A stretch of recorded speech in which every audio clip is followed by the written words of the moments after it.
தேனி மாவட்டம் பெரியகுளம் அருகே காட்டுப்பன்றி தாக்கியதில் தோட்டத்தில் வேலை பார்த்துக் கொண்டிருந்த 72 வயது விவசாய தொழிலாளி உயிரிழந்தார்.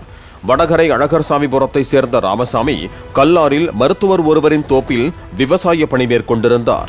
அப்போது அங்கு வந்த காட்டுப்பன்றி ஒன்று முட்டி தாக்கியதில் நெஞ்சில் பலத்த காயமடைந்து உயிரிழந்ததாக கூறப்படுகிறது.